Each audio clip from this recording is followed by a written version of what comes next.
মেচিনৰ নাম হৈছে electronic point of sale device.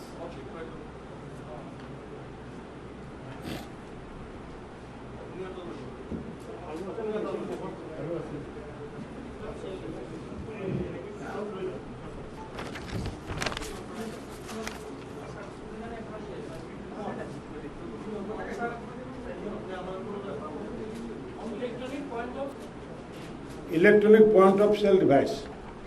No?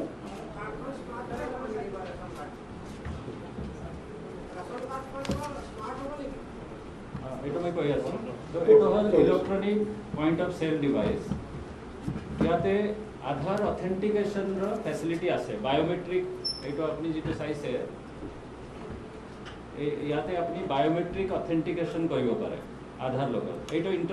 Internet enabled হয় আৰু প্ৰতি ফেয়াৰ প্ৰাইস সব দোকানত এইটো মেচিন ইনষ্টল হ'ব বেনিফিচিয়াৰী যেতিয়া তাতে আহিব তেখেতে আধাৰ নম্বৰটো দিব আৰু ইয়াতে আধাৰ নম্বৰ পঞ্চ কৰি তেখেতে থামটো ইয়াতে দিব লাগিব বায়োমেট্ৰিক অথেন্টিকেশন কাৰণে आधार नंबर और बायोमेट्रिक इनफॉर्मेशन यार परा इंटरनेट द्वारा directly G Aadhaar central server Delhi आसे तार लगत मैचिंग हम हुआ कारण इनफॉर्मेशन तो যাব और तार पिছত যেতিয়া मैचिंग হয় कन्फर्मेशन আহিব এই মেচিনত যে এইজন মানুহ এখেতৰ আধাৰ আৰু বায়োমেট্ৰিক্স ম্যাচ হৈছে আৰু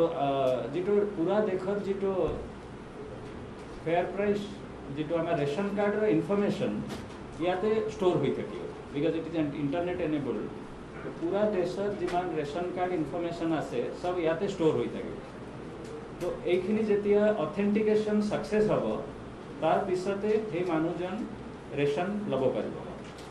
এটা হল বেসিক ফেসিলিটি তো এতিয়া যেতিয়া ইন্ট্ৰোডাকশন হ'ব তাৰ আগতে আমাৰ যিমান বেনিফিচিয়াৰী আছে সকলোক এবাৰ দোকানলৈ আহিব লাগিব আৰম্ভণিতে যাৰ নামতে ৰেশন কাৰ্ড আছে তেখেতে অথেন্টিকেশন দিল কলে তাৰপিছত সকল মেম্বাৰ আহিব লাগিব এবাৰ আহি পেলাই নিজৰ আধাৰ কাৰ্ড দিব আৰু বায়োমেট্ৰিক দি পেলাই আধাৰ সিডিং হ'ব লাগে তাৰমানে তেখেতৰ বায়োমেট্ৰিক্স আৰু তেখেতৰ আধাৰ সেন্ট্রাল ডাটাবেস লগত ম্যাচ হৈ পেলাই এটো কমপ্লিটলি সিডেড হৈ যাব এই সিডেড হোৱাৰ পিছত এইখিনি যে ইনফৰমেশন এইটো দেখত যিমান ৰেশন কাৰ্ড দোকান আছে তাতে ইপিওএস মেশিন যত লাগি আছে এই ইনফৰমেশন খিনি তাতে ডাউনলোড হৈ পেলাই প্ৰতিটো দোকানত এই ইনফৰমেশন থাকিব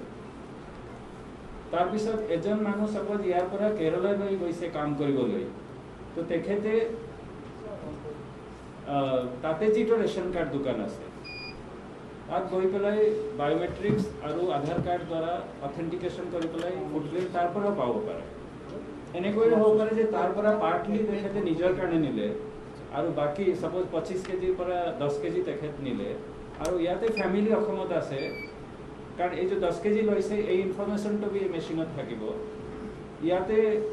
যে পৰিয়াল আছে তেখেত দোকানত গৈ পেলাই বাকি ফুড গ্ৰেইন যেটো 15 কেজি তেখেতে ইয়াৰ পৰাও পাব পাৰে তো সেই কাৰণে এইটো যে এক ৰাষ্ট্ৰ আৰু এক ৰেশন কাৰ্ড এইটো এটা বহুত ইম্পৰ্টেন্ট স্কিম আৰু ইয়াৰ দ্বাৰা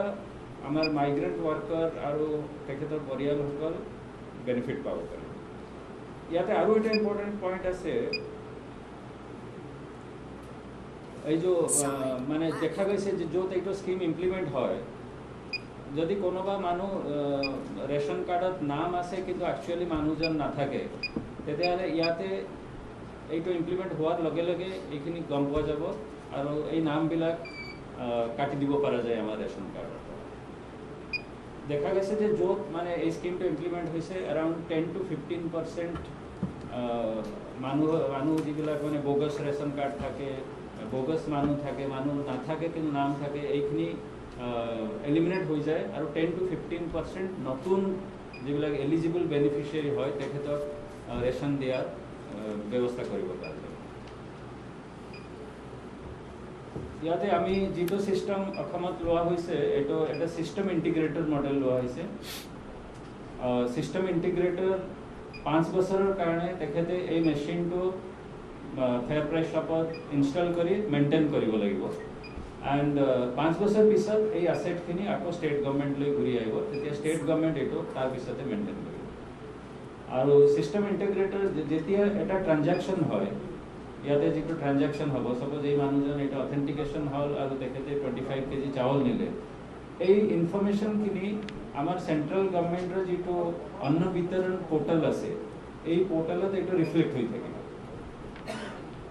যে সো এন্ড সো পারসন এই আধার কার্ড এইটো নম্বৰ ইমান কেজি চাউল পাইছে আৰু এই ইনফরমেশনখিনি দেখক যিকোনো জায়গাত এই মানুহজন যায় এই ইনফরমেশনখিনি তাতে अवेलेबल থাকিব and ইয়াতে ইমান ফেসিলিটি আছে যে পুরা দেশৰ যিমান ৰেশন কাৰ্ড হোল্ডাৰ আছে তেখেতৰ ডাটাটো প্ৰতি ফেয়াৰ প্ৰাইস সপোজ যেটো মেশিন আছে তাতে স্টোৰ হৈ থাকিব লাগে কেৰালাৰ পৰা যদি মানুহ এজন আহে ইয়াতে তেখেতৰ ইনফৰমেশনখিনিও ইয়াতে থাকে তো ৰিয়েল টাইম বেসিছত या এই মেশিন আৰু সেন্ট্ৰাল সাৰ্ভাৰ লগত যেটো কমিউনিকেশন হৈ থাকিব তাৰ দ্বাৰা লট অফ ট্ৰান্সপাৰেন্সি আহিব আৰু এটা ইম্পৰ্টেন্ট ফেসিলিটি আগতে কি হয় যেটো ৰেশন কাৰ্ড হোল্ডাৰ তেখেতে এটা দোকানৰ লগত ট্যাগ হৈ থাকে সদায় সাৰ্ভিস ভাল পাক বেয়া পাক সেই দোকানতে গৈ থাকে আৰু সাৰ্ভিস যদি বেয়া হয় তেখেতে বেলেগ দোকানলৈ যোৱাৰ কোনো ফেসিলিটি নাছিলে এতিয়া এইটো ফ্ৰিডম যেটো কোৱা যায় ration card portability mobile portability যেনেকুৱা আপুনি যিকোনো সাৰ্ভিস প্ৰোভাইডাৰ তাতে গুচি যাব পাৰে ইয়াতেও তেনেকুৱা রেশন কার্ড হোল্ডার যদি ভাবে যে এইটো দোকানী মোক ভাল সার্ভিস দিয়া নাই তেতিয়া মই সেই দোকানৰ লগত যাম তেতিয়া তেখেতে নিজৰ মোবাইল এই মেশিনৰ দ্বাৰা ওটিপি জেনাৰেট কৰি পেলাই মাইগ্ৰেট কৰিব পাৰিব নিজে নিজে মাইগ্ৰেট কৰিব পাৰিব বেলেগ দোকান সো এই যে ফ্ৰিডমটো আহিব ইয়াৰ দ্বাৰা কি হ'ব এতিয়া ৰেশন কাৰ্ড দোকানবিলাক বি কেয়াৰফুল হ'ব যে মই যদি ভাল সার্ভিস নিদিও তেতিয়া এই মানুহজন সববিলাক মানুহ বেলেগ দোকানলৈ গুচি যাব আৰু মোৰ দোকান বন্ধ হৈ যাব সো দি সাৰ্ভিস কোয়ালিটি ইমপ্ৰুভ হ'ব কাৰণ প্ৰতিজন এনএফএস বেনিফিচিয়াৰী এতিয়া ফ্ৰিডম পাইছে নিজৰ ৰেশন কাৰ্ড দোকান নিজৰ ফেয়াৰ প্ৰাইস দোকান যেটো চয়েস এই চয়েসটো থেকে পাব তো এইটো আমাৰ যেটো 30 34,000 ফেয়াৰ প্ৰাইস সব আছে এই প্ৰজেক্টটো উইদিন 4 to 6 months কমপ্লিট হৈ যোৱাৰ কাৰণে প্লান আৰু প্ৰগ্ৰাম লোৱা হৈছে নেক্সট এক মাহ ভিতৰত অলমোস্ট 10,000 ফেয়াৰ প্ৰাইস সব এইটো মেশিন বহিব তো এইটো ৰিকুৱেষ্ট আমাৰ এনএফএস বেনিফিচিয়াৰী যিসকল আছে তেখেতসকল আধাৰ সেন্টাৰ এতিয়া কাম কৰি আছে around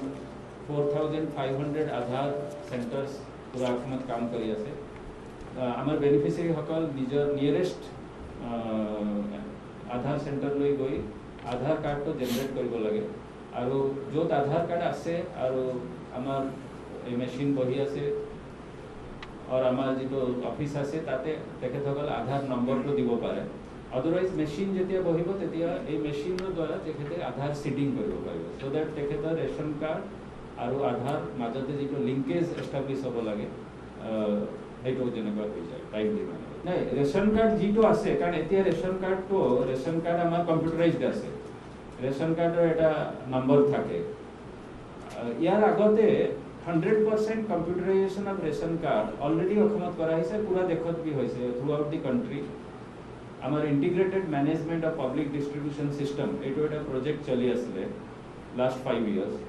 100% computerization of ration cards হৈছে তো এতিয়া কোনো নতুন রেশন কার্ড না লাগে যেটো এক্সিস্টিং রেশন কার্ড আছে সেই রেশন কার্ডটো আধাৰ লগত যেতিয়া লিংক হৈ যাব তেখেতৰ নিজৰ বায়োমেট্ৰিক্স আৰু আধাৰ এই দুটা ইউজ কৰি পেলাই তেখেতে দেশৰ থ্ৰুআউট দি কান্ট্ৰি যিকোনো জায়গাৰ পৰা ৰেশন পাব পাৰে তাৰ কাৰণে এইটো ব্যৱস্থা আছে কাৰণ যেতিয়া মাইগ্ৰেশন হয় মাইগ্রেশনে ইমিডিয়েটলি ডাটাটো আমার ড্যাশবোর্ডত আহিব আমার ইয়াতে যেটো প্রজেক্ট অফিস আছে in director plus government of India এইবিলাক রিয়েল টাইম বেসিসত এইটো মডিফাই হৈ থাকিব যে আজি ডেটত every day every moment in fact once migration is happening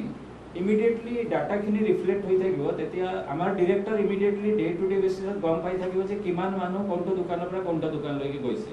তো ইয়াতে আলোকেশন দিওতে এই আলোকেশন তেখেতসকল চেঞ্জ কৰিব পাৰিব প্ৰতি আপোনাৰ মানে এটা হ'ল যে ৰেশন কাৰ্ডটো সিডেড হ'ব লাগিব তাৰমানে ৰেশন কাৰ্ডৰ যিজন ৰেশন কাৰ্ড জেনাৰেলি আমাৰ যিজন women head of the family থাকে তেখেতৰ নামতে থাকে তো এইটো তেখেত সিড কৰিলে যে মোৰ ফ্যামিলিত मोर नामते रेशन कार्ड আছে এইটো ৰেচন কাৰ্ড নম্বৰ আৰু মোৰ আধাৰ নম্বৰ এইটো তাৰপিছত ফ্যামিলিত যি কেইজন মানুহ আছে তেখেতে বি ইয়াতে সিডিং কৰিব লাগিব নিজৰ আধাৰটো সিডিং কৰিব লাগিব সবে কৰিব লাগিব ইণ্ডিভিজুৱেল ইন্ডিভিজুয়ালি সবে কৰিব লাগিব এইটো আমি গভৰ্ণমেণ্ট অফ ইণ্ডিয়ালৈ আমি লিখিছোঁ আৰ জি আই সেই বিষয় লৈ পেলাই এতিয়াও কোনো ধৰণৰ ক্লিয়াৰেঞ্চ দিয়া নাই বুজিছোঁ এইটো তেখেতসকল পাই থাকিব কাৰণ যাক গভৰ্ণমেণ্ট আধাৰ দিব পৰা নাই তেখেতসকলক ৰেচন চলি থাকিব যেতিয়ালৈকে গভৰ্ণমেণ্ট আধাৰ দিয়া নাই গভৰ্ণমেণ্ট যাক আধাৰ দিছে কি কোনো তেখেতসকল পাই থাকিব আৰু তাতে এটা মোবাইল সিডিংৰ ব্যৱস্থা আছে তেখেতৰ মোবাইল যিটো নম্বৰ আছে মোবাইল দি পেলাই ওটিপি দ্বাৰা তেখেতে পাই থাকিব যেতিয়ালৈকে গভৰ্ণমেণ্ট আধাৰ দিয়া নাই কিন্তু গভৰ্ণমেণ্ট যেতিয়া আধাৰ দিব তাৰপিছত আধাৰটো মেণ্ডেটৰী দিব যেতিয়ালৈকে গভৰ্ণমেণ্ট দিব পৰা নাই আধাৰ তেতিয়ালৈকে তেখেতে মোবাইল সিস্টেমত পাই থাকিব মোবাইল ওটিপি দি পেলাই